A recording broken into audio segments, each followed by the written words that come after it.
सामना किया। अभी इसके दुष्प्रभाव से बाहर भी नहीं निकले थे कि यूक्रेन का युद्ध चालू हो गया। साइकोलॉजिकली, मनोवैज्ञानिक रीति से, राजनीतिक रीति से, आर्थिक तरीके से, मेंटली, स्पिरिचुअली, प्रियो हर तरीके से जीवन जो था वो प्रभावित हुआ। लोग अपने प्रियो को खो बैठे हजारों की संख्या में, और लोग नॉर्मल होने का प्रयत्न कर रहे हैं, लेकिन परिस्थितियां पहले जैसी कभी नहीं हो सकती। कई बार हमारे जीवन में हमें ऐसा लगता है कि हम लगातार संकट से जूझ रहे हैं, हमारा संकट का कोई अंत नहीं है।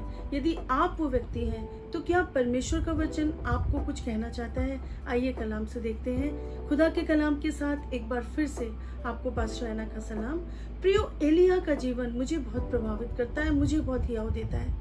हम देखते हैं कि एलिया के समय में राजा अहाब था जो बहुत ही दुष्ट था। उसकी दुष्टता इतनी बढ़ गई थी कि परमेश्वर ने एलिया को आदेश दिया कि तुम अहाब के पास जाके ऐलान कर दो कि तुम्हारे देश में ना तो मेंह बरसेगा और ना ही ओस आएगी, यानी कि पूरा अकाल। जनजीवन प्रभावित हुआ, लोग हाहाकार करने लगे, और ऐसे समय में परमेश्वर ने अपने दास को नहीं छोड़ा, क्योंकि वो प्रभु के लिए आज्ञाकारी था। हिम्मत चाहिए थी राजा के सामने इस प्रकार का ऐलान करने की, और परमेश्वर ने उसको आज्ञा दी, तू जा, जंगल में जा, वहां तेरा प्रबंध है, कौवों के माध्यम से तेरा भोजन का प्रबंध मैं करूंगा। प्रभु ने कहा, मैंने कौवों को आज्ञा दी है कि वो तेरा प्रबंध करे। It seems amazing, out of the way. जब सब जगह पानी नहीं था, परमेश्वर ने जंगल के मध्य में नाले का प्रबंध कर रहा था। जंगल यानी कि एक ऐसा स्थान जहाँ पे प्रबंध की कोई गुंजाइश नहीं है।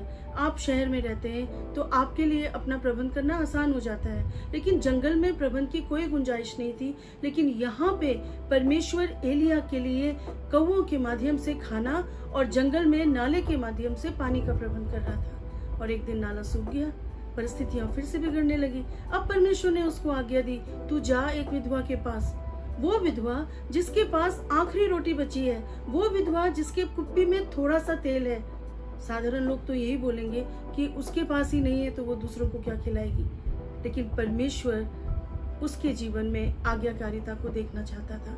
हमको ऐसा लगता है कि बड़े बड़े लोगों के द्वारा, बड़ी बड़ी चीजों के द्वारा, परिस्थितियों के द्वारा हमारा प्रबंध हो सकता है, लेकिन वो परमेश्वर वो है जो जंगल में भी आपके लिए मंगल कर सकता है। आमीन। और परमेश्वर ने सारपत की विधवा को तैयार किया कि वो एलिया के लिए खाना बनाए।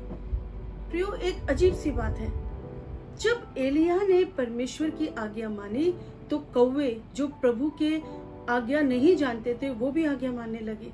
विधवा जो परमेश्वर के नाम से शायद उतना वाकिफ नहीं थी, उसने एलिया को अपनी अंतिम रोटी भी दे दी। और क्या हुआ? विधवा ने आशीष पाई, क्योंकि वो परमेश्वर के लिए ईमानदार रही, प्रभु के दास के लिए ईमानदार रही, और एलिया का भी प्रबंध परमेश्वर ने किया। आमीन। यदि आपको ऐसा लगता है कि मेरे जीवन में आखिरी रोटी बची है, आखिरी तेल बचा हुआ है, अब क्या होगा, मैं आपको उत्साहित करना चाहती हूँ, परमेश्वर का प्रबंध आपके लिए नहीं रुकेगा। और प्रभु का वचन कहता है, अकाल के समय में भी परमेश्वर ने उसका प्रबंध किया। आमीन। विधवा का प्रबंध करता रहा परमेश्वर। जो आपकी जरूरत है उसके अनुसार नहीं, आपकी कमी है या नहीं, परमेश्वर के प्रबंध का इस बात से कोई भी फर्क नहीं पड़ता प्रियो, क्योंकि परमेश्वर का नाम ही यहोवा यिरे है, यानी कि प्रबंध करने वाला। आमीन। कई बार हम आत्म जागृति की खोज में इधर उधर भटकते हैं, मुझे शांति नहीं मिल रही, मुझे संकट दिखाई दे रहा है, ऐसा लग रहा है मेरा प्रबंध नहीं होगा, लेकिन मैं आपको उत्साहित करना चाहती हूँ, आत्म जागृति आपके भीतर है, परमेश्वर का वचन आपके भीतर है। प्रियो, आप जहाँ जाते हैं परमेश्वर का कार्य वहाँ होता है। बारिश या अकाल का समय आपकी आत्म जागृति को प्रभावित नहीं कर सकता, क्योंकि परमेश्वर का वचन तो आपके भीतर है। आमीन।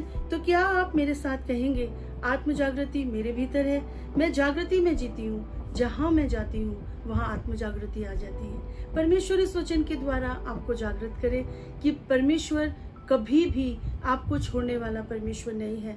मैं एलिया की तरह आपके लिए भविष्यवाणी करना चाहती हूँ आज कि यदि आप परमेश्वर के साथ हैं तो ना तो आपकी कुप्पी का तेल खत्म होगा और ना ही आपका आटा खत्म होगा, यदि आप प्रभु के प्रति आज्ञाकारी हैं तो। परमेश्वर इस कलाम के द्वारा बहुत आज से आपको आशीष दे।